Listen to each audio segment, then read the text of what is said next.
Buonasera dal TG Sicilia, le principali notizie di questa edizione. Armi clandestine, 100 dosi di cocaina e munizioni. A Palermo, nel quartiere Brancaccio, i carabinieri arrestano 2 palermitani e sventano un agguato. Il gruppo di Brancaccio stava preparando una vendetta contro il gruppo di Falsomiele. Monreale, prendi il ferro e sparagli in testa. È l'agghiacciante incitazione al compagno di uno dei 2 giovani fermati per la strage. Allo Zen di Palermo, ostilità nei confronti di forze di polizia e stampa. Il racconto di Giorgio Saracino, l'inviato di Rai 2, vittima di intimidazione. Termovalorizzatori in Sicilia, ha pubblicato il bando di gara per la progettazione di fattibilità a Catania e Palermo. Il presidente della regione: andiamo avanti con decisione. Si profila un congresso regionale di scontro nel PD siciliano. Nel fine settimana iniziano le assemblee. Tutto dovrebbe concludersi a metà mese. Dopo il ritiro di Antonello Cracolici, il deputato Fabio Venezia è pronto a sfidare il segretario uscente Anthony Barbagallo. L'ospedale civico a Palermo nella bufera per presunti casi di malasanità. 2 diverse inchieste amministrative saranno aperte sulle denunce del dottor Caronia. Lavoro, 3 gravi incidenti in meno di 24 ore. A Riposto un operaio precipita in un lucernario mentre stava effettuando la manutenzione di un capannone.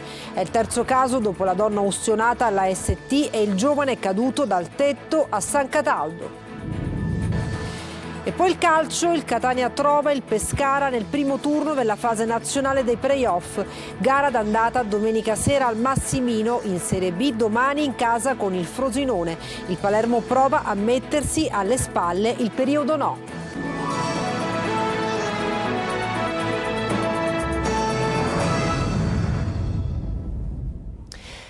Il Papa è Robert Francis Prévost e ha preso il nome di Leone XIV. È stato accolto da un boato dalla folla, oltre 100.000 persone radunate a San Pietro. La fumata bianca alle 18:08 al 4° scrutinio. Habemus Papam.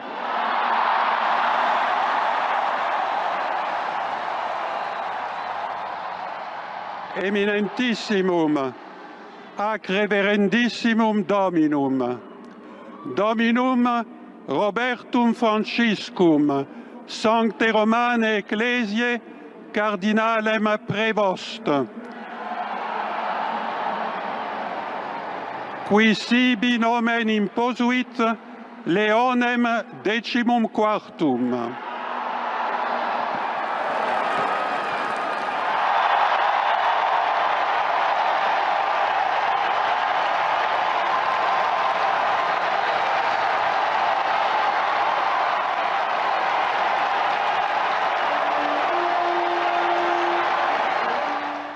La pace sia con tutti voi.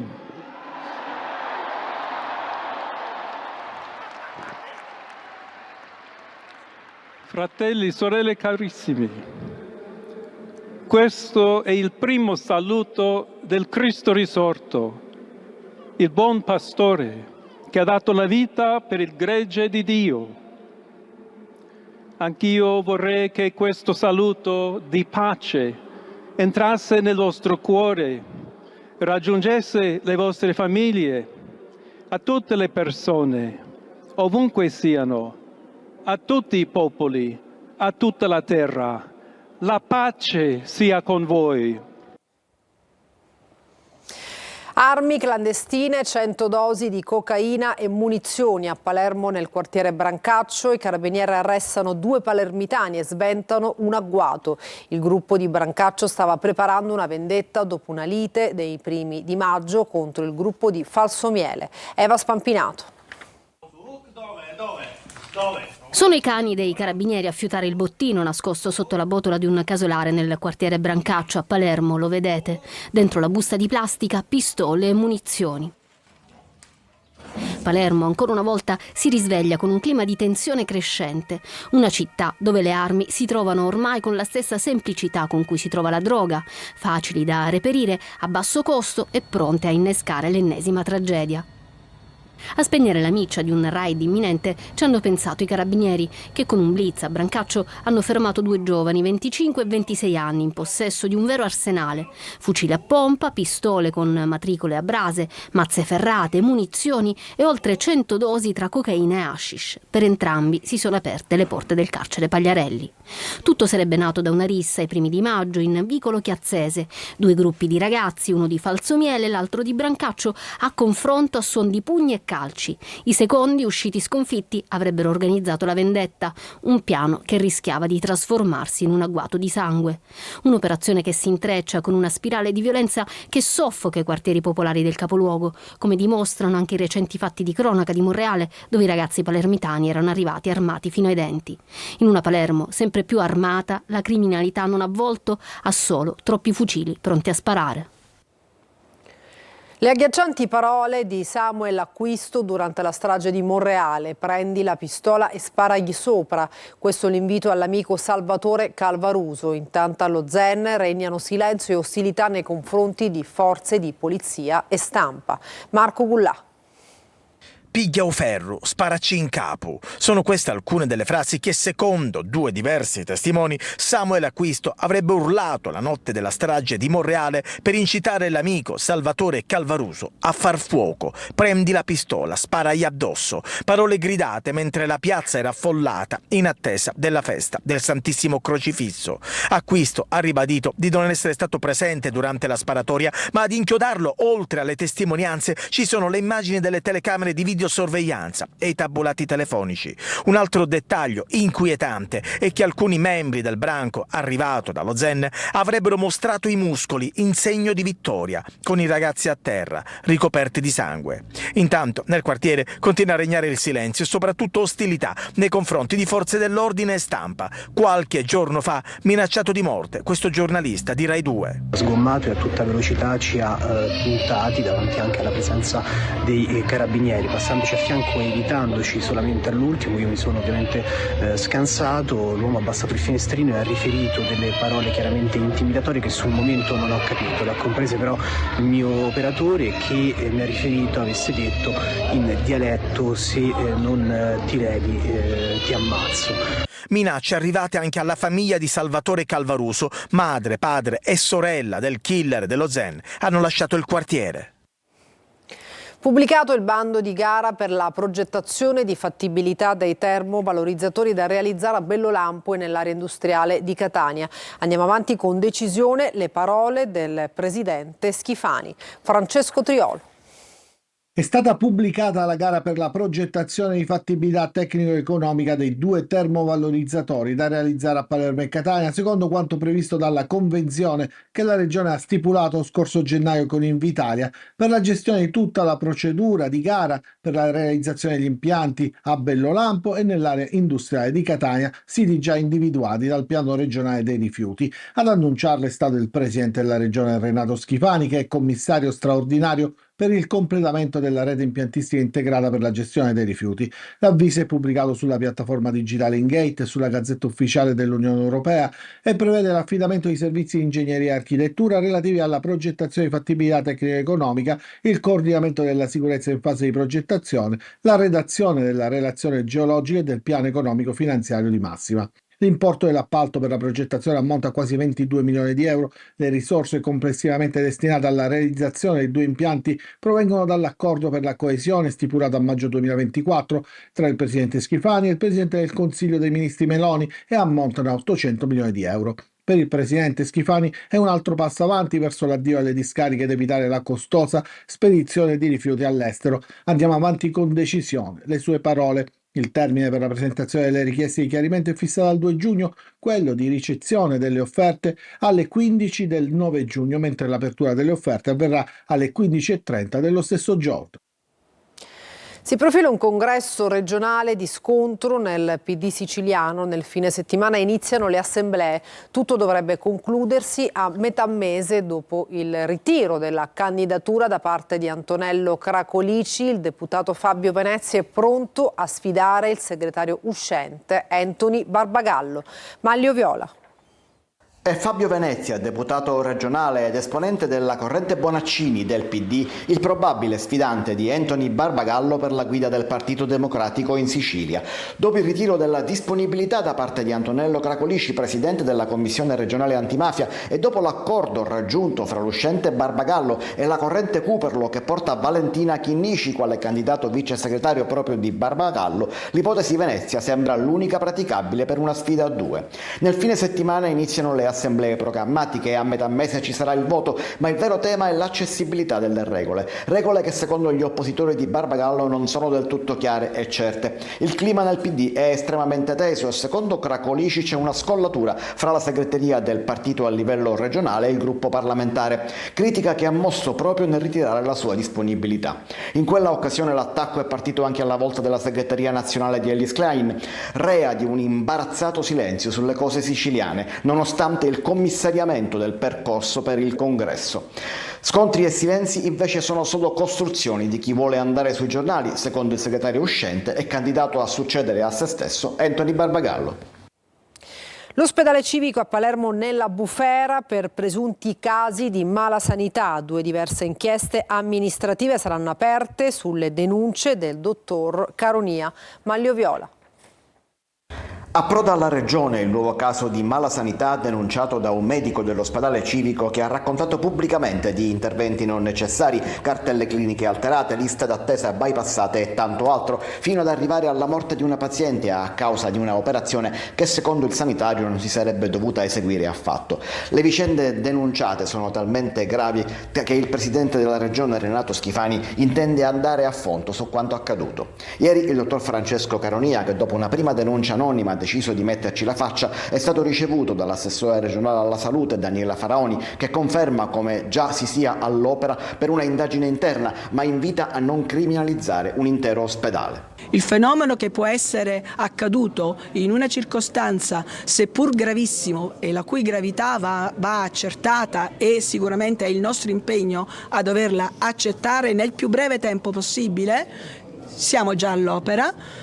Non deve essere comunque, non deve scalfire comunque quella che è la valutazione di una struttura ospedaliera vocata alle più alte complessità che possono rappresentarsi per tutta la regione e alla quale si rivolgono tutti i cittadini di questa nostra regione che hanno purtroppo situazioni complesse da risolvere. Il dottor Caronia sarà convocato anche in audizione presso l'Ordine dei Medici, che aprirà una sua indagine interna, mentre ancora nulla si sa dell'eventuale fascicolo d'inchiesta aperto in procura. E proprio su questo argomento l'assessorato della salute, su disposizione del governo Schifani, ha istituito una commissione straordinaria per verificare l'attività clinica dell'unità operativa di chirurgia toracica dell'ospedale civico di Palermo. Il provvedimento a firma dell'assessore Daniela Faraoni è stato adottato a seguito di alcune segnalazioni interne che hanno evidenziato possibili irregolarità nei ricoveri e negli interventi chirurgici effettuati negli ultimi 5 anni. Il riesame appunto riguarderà tutte le cartelle cliniche dal 2020 al 2025, con particolare attenzione alla correttezza dei percorsi terapeutici, alla coerenza delle scelte cliniche e agli eventuali esiti successivi anche in altre strutture sanitarie regionali ed extraregionali. Andiamo avanti, lavoro, 3 gravi incidenti in meno di 24 ore a Riposto. Un operaio precipita in un lucernario mentre stava effettuando la manutenzione di un capannone. È il terzo caso dopo la donna ustionata alla ST e il giovane caduto dal tetto a San Cataldo. Tonino De Mana. È una vera e propria emergenza con 3 gravissimi infortuni sul lavoro in meno di 24 ore. L'ultimo in ordine di tempo si è verificato questa mattina a Riposto all'interno dell'industria dolciaria Dolphin. Protagonista un operaio di 37 anni, originario di Vittoria, dipendente di una ditta incaricata della manutenzione della struttura. L'uomo stava lavorando per un intervento programmato sulla copertura di un capannone quando all'improvviso è precipitato da un lucernario che stava riparando. Soccorso dal 118, è stato trasferito in elicottero all'ospedale Cannizzaro, dove si trova ricoverata in prognosi riservata per un grave trauma cranico e per diverse fratture. Sulla vicenda indagano i carabinieri di Giarre. Sempre al Cannizzaro si trova ricoverata l'operaia della STM colpita al volto, al collo e al torace da un improvviso getto di acido. La dipendente stava operando nel reparto EPI, noto come quarzeria, ancora da chiarire cause e dinamica. Ed è in imminente pericolo di vita il giovane di 23 anni di Sommatino, precipitato dal tetto di una palazzina di 4 piani a San Cataldo, in provincia di Caltanissetta. L'operaio è caduto da un'altezza di oltre 10 metri, riportando numerose fratture, un edema cerebrale e traumi all'addome che hanno reso necessaria l'asportazione della milza. Il Baiesan tornerà in banchina a Porticello giorno 20, assicurano i tecnici. Intanto è scontro sui portelloni di prua del veliero al momento del naufragio, chiusi per il capitano, aperti invece per il legale della moglie di una delle 7 vittime, Emanuela Corsi. Il 20 maggio il Baesian sarà in banchina a Termini Imerese. È quanto è emerso dalla riunione operativa a Porticello, a cui hanno preso parte PM, avvocati dei 3 indagati, tra cui il comandante Catfield, i legali dei familiari delle vittime, ma anche consulenti e tecnici della società che sta eseguendo le operazioni di recupero, che si dovrebbero concludere tra il 18 e il 19 maggio. I legali degli indagati e delle vittime hanno chiesto garanzie affinché alcune parti non vengano toccate, in quanto determinanti per dimostrare le responsabilità. Si cerca di capire come mai il veliero si sia inabissato lo scorso 19 agosto a 49 metri di profondità, causando la morte di 7 persone rimaste intrappolate nelle cabine. Il magnate Mike Lynch e la figlia Hannah, Jonathan Bloomer e la moglie Judy, i coniugi Chris e Nada Morvillo, il cuoco di bordo Thomas Recaldo. Secondo l'avvocato Bellavista, legale della moglie di Recaldo, la nave non era sigillata bene. Quelli che certamente sono aperti, alcuni a prua, poi non si sa se c'è quello sopra coperta che è aperto, perché è coperto per ora dal tendalino che gli si è poggiato sopra, quindi non sanno se è aperto o se è chiuso. Gli altri anche noi siamo curiosi. I portelloni del Baesian erano tutti chiusi, ha raccontato invece ad ADN Kronos Karsten Borner, il capitano tedesco dello yacht ancorato a circa 100 metri dal Baesian nella notte del naufragio. Ho le prove, ha detto. Abbiamo scattato delle foto alle 21:45 quando siamo passati proprio attorno alla barca e non c'era neppure un portellone aperto. Borner sostiene di aver visto un fulmine pochi istanti prima dell'affondamento del veliero. Poco dopo la barca è sparita, come confermato anche dai radar di bordo. Intanto sono stati recuperati file audio e video contenuti negli hard disk della plancia del Baesian, dove sono stati registrati tutti i movimenti di apertura e chiusura dei portelloni. Questi accertamenti, secondo il legale di Catfield, saranno utili per dimostrare l'assoluta estraneità del comandante e dell'equipaggio. Catania, una cavalla di soli 2 anni era stata lasciata all'interno di un recinto in via Biagio Pecorino senza acqua né cibo, ma è stata salvata dalla polizia che l'ha sequestrata e affidata ad un'azienda del Racusano che se ne prenderà cura in attesa di rintracciare il legittimo proprietario. Gli agenti hanno potuto constatare a seguito di una segnalazione che l'animale era stato confinato in uno spazio aperto delimitato da un recinto di filo spinato, senza cibo, acqua e presentava la punta delle orecchie mozzate della cavalla portate rinchiusa in quel luogo. Circa 7 giorni prima si prendevano cura alcuni ragazzini che ogni tanto passavano da lì lasciandole del cibo. Probabilmente era destinata alle corse clandestine. Ha preso il via a Catania il corso per assaggiatori di vino qualificati, rivolto ai ragazzi non vedenti e ipovedenti. Da un lato il valore dell'inclusione, dall'altro un'opportunità lavorativa importante. Orazio Longo. 4 lezioni da mezza giornata ciascuna per 4 settimane, raccontando l'uva, la vigna, le tecniche di vinificazione, le qualità di un buon vino. L'obiettivo è quello di formare assaggiatori di vini qualificati. Il corso, rivolto a 15 soggetti non vedenti e ipovedenti, è nato dall'intesa tra Lions Club Catania Mediterraneo, ONAV, Organizzazione Nazionale Assaggiatori di Vino, e Unione Italiana Ciechi e Ipovedenti, con il sostegno delle cantine Alcantara. Chi non vede può percepire aromi, profumi, sapori che noi probabilmente nemmeno riusciamo a percepire, e sono convinto che studiando questi ragazzi possono dare qualcosa in più. Quindi l'idea è venuta per dare una possibilità a questi ragazzi in un mondo che soprattutto in questo momento sull'Etna è esploso. Sull'Etna, quando io ho iniziato, eravamo 40 cantine nel 2005, oggi siamo circa 300-350 imprenditori. Sottolinea il valore dell'inclusione e delle opportunità lavorative dell'iniziativa Rita Puglisi. Lo sbocco lavorativo potrebbe essere sicuramente, ne parlavamo tutti quanti insieme, una bella occasione per i nostri giovani, e poi è indirizzato, diciamo, a tutte le persone che vogliono partecipare. L'inclusione è bella quando si è tutti quanti insieme, quando si può condividere uno scopo e in questo caso un'idea come questa. A supporto del percorso formativo saranno messi a disposizione audiolibri, materiali accessibili e testi stampati in braille. Le lezioni si terranno a Piazza Scamacca Mercato Urbano, nel cuore della movida cittadina. Inaugurato il Parco Famà, svolta sostenibile nel centro di Catania, oltre 315 posti auto e 12 stalli per bus. L'area sarà gestita da AMTS. Tonino De Mana. Una moderna area verde con 150 alberi e 5.000 cespugli, un parcheggio scambiatore, giochi e attrezzature per il fitness, una zona di sgambamento per cani. Si è fatto attendere, ma ora è realtà il parco intitolato al penalista Serafino Famà, vittima della mafia. Ad inaugurarlo, con tanto di tricolore nella sbarra d'ingresso, l'assessore Sergio Parisi. Non è un semplice parcheggio, è un'area importante, tra l'altro dedicata all'avvocato Famà, un'opera importante realizzata grazie anche al lavoro della direzione dei lavori pubblici con in testa l'ingegnere Finocchiaro, un'area che certamente darà la possibilità ai nostri cittadini di lasciare qui l'auto, prendere a pochi passi la metropolitana o comunque il servizio del bus. Il parcheggio, gratuito fino al 31 maggio, dispone di 315 stalli auto e 12 per bus e sarà gestito, così come tutta l'area, da AMTS. Per noi dal punto di vista strategico, operativo e quindi della mobilità è importante, sia sotto il profilo della TPL, quindi con le varie linee che saranno nuovamente allocate all'interno del parcheggio, nonché col parcheggio delle strisce blu. Parco meraviglioso, è un coro unanime quello dei presenti. Ora però bisognerà passare allo step successivo, forse quello più difficile, ovvero conservarlo in tutto il suo splendore. È bella veramente, speriamo che duri.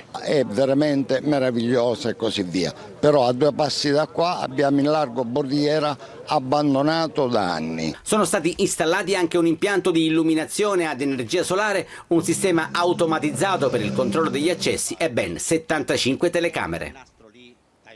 Una breve pausa, tra poco il calcio.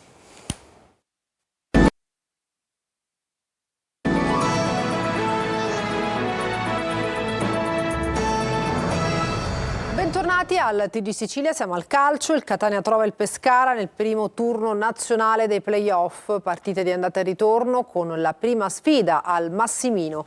Ieri i rossazzurri avevano battuto il Potenza con la rete di Inglese. Marco Carli. Sarà Catania-Pescara nel primo turno della fase nazionale dei play-off. Andata al Massimino domenica, ritorno in Abruzzo mercoledì 14. In grafica il tabellone completo delle 5 partite. In caso di parità, dopo andata e ritorno, accederanno al turno successivo le squadre con la migliore differenza reti nelle 2 gare. Se persistesse la parità, passerà il turno alla testa di serie, cioè la squadra che gioca in casa il ritorno. Il Catania è arrivato a questa fase dei play-off dopo la vittoria con il Potenza, in cui è successo tutto nel finale. Protagonisti Dini e Inglese, entrambi fondamentali. Il primo para un rigore a Caturano e la successiva conclusione a colpo sicuro di Schimmenti. Il secondo, implacabile, segna la rete dell'1-0 che fa esplodere ancora il Massimino. Il Catania merita più degli avversari perché interpreta al meglio la partita pressando alto, recuperando tanti palloni e andando più volte alla conclusione. Già nel primo tempo sono protagonisti i portieri. Alastra mette una pezza sulle tante occasioni rossazzurre. Dini vola sulla conclusione di Petrungaro. Nella ripresa ancora il Catania mena le danze, stoppa, colpisce una traversa su cross di Raimo, poi ecco i 2 momenti clou. Celli colpisce con la mano, rigore per il Potenza che ha il match point in mano, ma Caturano lo fallisce, complice un grande intervento di Dini che poi si ripete sulla ribattuta di Schimmenti. Penso sia stato un momento abbastanza decisivo della partita e dopo che la partita che aveva fatto la squadra non era giusto, diciamo, che andare a casa così. Poco dopo ecco l'immancabile Inglese su perfetto cross di Dal Monte, il centravanti incorna di testa il suo 16° gol stagionale, già terzo nei playoff, e dalla qualificazione al Catania. Gli stessi protagonisti del gol sul finale di 10 giorni fa tornano anche al Massimino e condannano il Potenza. Momento verità per il Palermo che domani al Barbera contro il Frosinone deve necessariamente vincere per mantenere la zona play-off. Oggi Dioniso in sala stampa, sentiamolo. Marco Gullà. 180 minuti per blindare la qualificazione ai play-off. Ultime 2 giornate di campionato in cui il Palermo dovrà fare bottino pieno se vorrà raggiungere l'obiettivo minimo, ovvero giocare i play-off.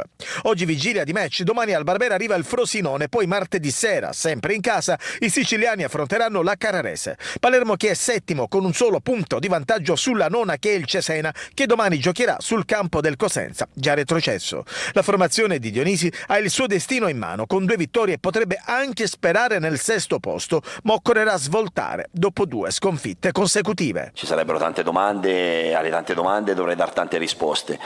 Conta il risultato, perché è inutile parlare delle prestazioni. Io parlo tante volte della prestazione, ma veniamo giudicati per i risultati.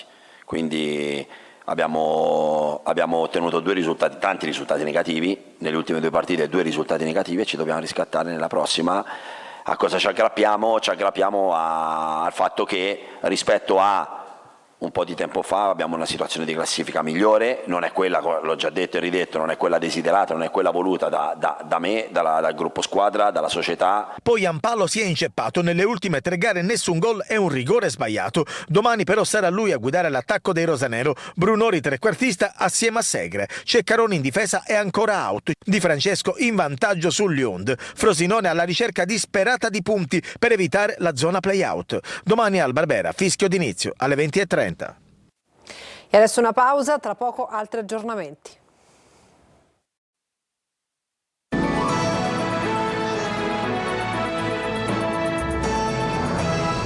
Per questa edizione non ci sono altri aggiornamenti, grazie per averci seguito e buona serata.